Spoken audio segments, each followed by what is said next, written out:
साथियों, जैसा कि आप में से कई साथी यह बात जानते हैं कि यूथ कांग्रेस लगातार देश के युवाओं के मुद्दों पर संघर्ष करती है और सिर्फ एजिटेटिव प्रोग्राम नहीं करती है, बल्कि इस देश के युवाओं की समस्याओं के निराकरण के लिए वो एक बात कहते हैं ना कि सिर्फ हंगामा खड़ा करना मेरा मकसद नहीं, मेरी कोशिश है कि ये सूरत बदलनी चाहिए।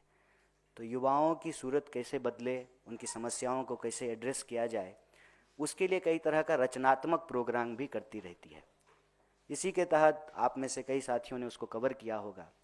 यंग इंडिया के बोल के तहत देश भर के जो है ऐसे नौजवान जो अपने माध्यम से चीज़ों को समझते हैं, उस पर अपना पक्ष रखते हैं, बोलते हैं, उनको अपने साथ जोड़ने के लिए और युवाओं की एक बुलंद आवाज़ उनको बनाने के लिए यूथ कांग्रेस प्रोग्राम करते रहती है। कोविड में भी यूथ कांग्रेस ने बहुत अच्छा काम किया था। तो आज जो इस देश में परिस्थिति है, और मैं ये बात बहुत तकलीफ में कह रहा हूँ, एक राजनीतिक औपचारिकता के तहत नहीं, जो एक वास्तविकता है। आप सब भी अगर अपने आप से सवाल पूछेंगे तो आपके मन में भी यह बात खटकी होगी कभी ना कभी कि पढ़े लिखे नौजवानों को, पहले कहते थे जो सादा बीए करता था हमारे यहाँ कि ये ब्याह क्लास है, आप बीए पढ़ कर रहे हैं मतलब शादी के लिए पढ़ रहे हैं। शादी में जो बायोडेटा बनेगा उसमें लिखेंगे कि लड़की बीए पास है, लड़का बीए पास है। तो प्रोफेशनल कोर्स करना चाहिए, टेक्निकल कोर्स करना चाहिए। दिन रात लोग जो है पढ़ते थे कि आईआईटी में बस एडमिशन हो जाए, एडमिशन होते ही रिश्ते आने शुरू हो जाते थे। अभी कोर्स कंप्लीट भी नहीं हुआ है, नौकरी पक्की। आज आईआईटी के 50% ग्रेजुएट को नौकरी नहीं मिल रही है। आईआईएम में आपने जो है बहुत सारे पत्रकार साथी हैं यहाँ पे, बस नौकरी हो जाए, अच्छे संस्थान में जो है एडमिशन हुआ, रिजल्ट आया, अच्छे संस्थान का ऑफर लेटर, धीरे धीरे धीरे धीरे रोजगार के सारे अवसर बंद कर दिए गए। और कोई ऐसा दिन नहीं बीतता है जनाब कि इस देश के किसी कोने में किसी न किसी स्टूडेंट की, यूथ की पीठ फट रही हो पुलिस की लाठी से। गलती क्या है? नौकरी मांग रहा है। हालत यह है कि जिस चीज का हमको गर्व होना चाहिए, कहाँ तो तय था चिरागा हर एक घर के लिए, कहाँ चिराग मयस्सर नहीं शहर के लिए। दुनिया का सबसे नौजवान देश, 55% पॉपुलेशन यूथ है, हर 5वां युवक दुनिया का भारतीय है। 25% की आयु को आप देखेंगे, इतना नौजवान भारत कभी नहीं था। मानव सभ्यता के इतिहास में जितना नौजवान आज भारत है कभी नहीं था। इतनी नौजवान आबादी, पढ़े लिखे लोग, और वास्तविकता क्या है? 1 घंटे में 2 नौजवान आत्महत्या कर रहे हैं। सारे सुसाइड रेट को जो है यूथ सुसाइड ने सरपास कर दिया है। किसान को भी 1 घंटा घड़ी में होगा, 2 नौजवान इस देश का अपनी जान गंवा चुका होगा। ये कितनी दर्दनाक बात है कि आप सोचिए, जो पॉपुलेशन ग्रोथ है उसको सुसाइड रेट ओवर पास कर दिया है। और ऐसा क्यों हो रहा है? इसकी वजह क्या है? इसकी वजह यह है कि एक तरफ पढ़े लिखे नौजवान को 5,000 की नौकरी नहीं है, और एक नौजवान, उसकी शादी में 5,000 करोड़ खर्च किया गया। एक ही देश है, एक तरफ 5,000 की नौकरी नहीं है, दूसरी तरफ शादी में 5,000 करोड़ खर्च किया गया। लोगों को खाने को नहीं मिल रहा है, तभी तो सरकार जो है 5 किलो अनाज दे रही है ना। हाथी खिचड़ी खा रहा है, हाथी तो छोड़िए पत्रकार भी खा ले रहा है। ये हम सब देख रहे हैं अपनी आंखों से। इसीलिए साजिश के तहत इन नौजवानों को नशे में धकेला जा रहा है। हजारों करोड़ के ड्रग्स तो पकड़े जाते हैं, जो नहीं पकड़े जाते हैं उसकी बात छोड़ दीजिए। नौजवान अगर होश में होगा, होश वालों को खबर क्या बेखुदी क्या चीज है, तो नौकरी मांगेगा ना, तो उसको नशे में धकेलो, साजिशन। और नशा करके नौकरी तो दे नहीं रहे हैं, आईपीएल शुरू हुआ, कहा कि गली गली जो है क्रिकेटर निकालेंगे, गली गली जुआरी बना दिया है। साल भर जुआ चलता है।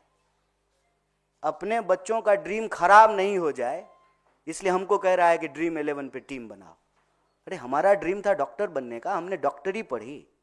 इंजीनियर बनने का ड्रीम है, प्लेयर बनने का ड्रीम है, डॉक्टर बनने का, एडमिनिस्ट्रेटर बनने का, पत्रकार बनने का, कवि बनने का, लेखक बनने का ड्रीम है। क्या देश बना करके दे रहे हैं। सीधा सीधा जो ये मॉडल है ये लूट का मॉडल है। ये बेरोजगारी कोई प्राकृतिक आपदा नहीं है कोविड की तरह, ये मानव के द्वारा क्रिएट किया गया, मानव के खिलाफ सबसे बड़ा अपराध है। जब आपने नोटबंदी की, हजारों चाउमीन के ठेले बंद हो गए, हजारों गोलगप्पे की दुकान बंद हो गए, हजारों जूस का ठेला बंद हो गया, हजारों छोटे छोटे रोजगार करने के जो संस्थान थे जहां लोगों को नौकरियां मिल रही थी उसको बंद कर दिया। एक तरफ कोविड की मार, दूसरी तरफ नोटबंदी की मार। और क्या टैक्स पॉलिसी है बताइए। मेरे पिताजी ग्रेजुएट भी नहीं थे, फिर भी जो है घर भी बनाए, बेटी की शादी भी की, बच्चों को भी पढ़ाया। आज का नौजवान मानव के इतिहास में मतलब नौकरी लेने से पहले ऋणी है। एजुकेशन लोन, गलत तरीके का टैक्सेशन, नौकरी अगर मिल गई गलती से, एक तो जो है भर्तियां होगी नहीं टाइम पे, अगर हो जाएगी तो पेपर लीक हो जाएगा। पेपर लीक तो मतलब मैं इस पर पहले भी बोला हूं, पहले जब डाकघर होता था और चिट्ठी लिखी जाती थी तो लेटर लीक हो जाता था। कई बार जो है लोग हाथ डाल करके बॉक्स से निकाल करके चिट्ठी पढ़ लेते थे। नौजवानों का ये बड़ा गजब का इंटरटेनमेंट हुआ करता था। तब तो मीम था नहीं। जितना लेटर लीक नहीं होता है उससे ज़्यादा पेपर लीक हो रहा है इस सरकार में। कोई ऐसा एग्जाम नहीं है जिस पर सवाल नहीं उठते हैं। पता नहीं यूपीएससी बेचारी कब तक टिकेगी। वहाँ भी जो है ये लैटरल एंट्री लेकर के आ गए हैं। एक भी जगह बता दीजिए जहाँ नौजवान पक्का करे कि हम पढ़ रहे हैं, हमको नौकरी मिलेगी। और पढ़ना भी आसान नहीं है। आप सुदूर इलाके के किसी कॉलेज में चले जाइए, जिस तरीके से फीस वृद्धि हुई है। अभी आपने देखा कि अंबेडकर यूनिवर्सिटी में जो है नौजवान अपने ही यूनिवर्सिटी में कैद थे, एक एक कोर्स पे 4-4 लाख 5-5 लाख रुपया ले रहे हैं। जो कोर्स में 5,000 में पढ़ाई हुई करती थी आज 5 लाख में हो रहा है। एडमिशन बहुत मुश्किल से, एडमिशन हो जाएगा तो पक्का है कि पढ़ने के बाद नौकरी नहीं मिलेगी। इसलिए एक नया टर्म चला है। क्या करता है लड़का दिल्ली में रहता है, कॉम्पिटिटिव एग्जाम की तैयारी करता है। एग्जाम कहाँ हो रहा है, किए जा रहा है सालों साल कॉम्पिटिटिव एग्जाम की तैयारी। उस बीच में ड्रीम भी पूरा करना है। इसीलिए जो है देखिए मोबाइल पे लोग शेयर खरीद रहे हैं, बेटिंग कर रहे हैं, जुआ खेल रहे हैं। कहीं कुछ तो मिल जाए। जब सब कुछ से फ्रस्ट्रेट हो जाएगा, कितनी बार घर को बताएगा कि एग्जाम ही नहीं टाइम पे हुआ, उम्र निकल गई। ये सुसाइड रेट जो है आज हमारे सामने एक चुनौती बन करके खड़ा है। और ये क्रिएटेड है। अगर हम चाहें सही से अगर फंड का एलोकेशन करें तो रोजगार दिया जा सकता है। आप 16 लाख करोड़ बड़े पूंजीपतियों का माफ कर देते हैं, आप छोटे रोजगार करने वाले लोगों को लोन तो दे करके देखिए। ये नीति का सवाल है, ये नियत का सवाल है।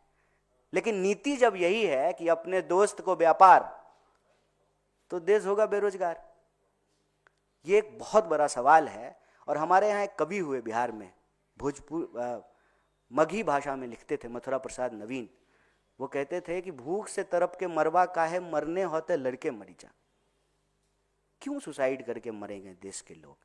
यह देश जितना उस 5,000 करोड़ की शादी करने वाले का है उतना ही हमारा भी है। हमारे माँ बाप भी टैक्स भरते हैं, उसके माँ बाप को तो टैक्स की माफी मिलती है। हम तो हर चीज पे टैक्स भर रहे हैं। तो यह देश हमारा है। मैं इस देश के नौजवानों से अपील करता हूं कि आप जान मत गवाइए, अपनी जान भी बचाइए। और इस उम्र में बिना इश्क का कुछ होता नहीं है। जिधर जाते हैं सब उधर जाना अच्छा नहीं लगता। मुझे पामाल रस्तों का नजर पर चलना अच्छा नहीं लगता। तरफ के नहीं मरना है दोस्त। आप जो कर सकते हैं कीजिए। यूथ कांग्रेस खुले दिल से आपको आपकी योग्यता के हिसाब से अपने साथ जोड़ने के लिए प्रतिबद्ध है।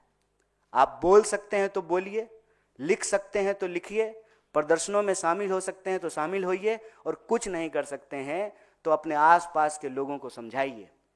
इस देश को बचाने की मुहिम में, युवा शक्ति को बचाने की इस मुहिम में, और यह जो हमारी मांग है, नशा नहीं नौकरी दो, इसके साथ जुड़िए। और हमारे क्रांतिकारी साथी, जोशीले साथी, इनके नेतृत्व में यूथ कांग्रेस आपको आमंत्रित करती है कि आप अपनी कैपेसिटी में, अपनी योग्यता में, अपनी क्षमता में हमारी इस मुहिम से जुड़िए। और देश तरक्की तभी करेगा जब देश के लोग तरक्की करेंगे। सबसे नौजवान देश है भारत, 55% पॉपुलेशन है नौजवान। वो तरक्की करेगा तभी देश तरक्की करेगी। तो तरक्की की इस राह में और अपने हक की इस आवाज़ में आप आवाज़ बनिए और हमारी इस मुहिम के साथ जुड़िए। आप सब लोगों ने बड़े धैर्य से हमारी बात को सुना। आप सभी साथियों का बहुत बहुत शुक्रिया। और एक पत्रकार के बारे में जो हमने बात की है, मैं आपके बिरादरी के बारे में नहीं बोल रहा हूँ, यह मेरी व्यथा है। यह इस देश के एक आम नौजवान का दर्द है। जब वो सीन देखता है तो उसको तकलीफ़ होता है कि हमारे देश के साथ क्या हो रहा है। तो आप इसको अदरवाइज़ नहीं लीजिएगा। मेरी बात से अगर किसी को तकलीफ़ हुई हो तो मैं क्षमा प्रार्थी हूँ। और एक बार फिर आप सबका इस महत्वपूर्ण प्रेस कॉन्फ्रेंस को कवर करने के लिए तहे दिल से शुक्रिया।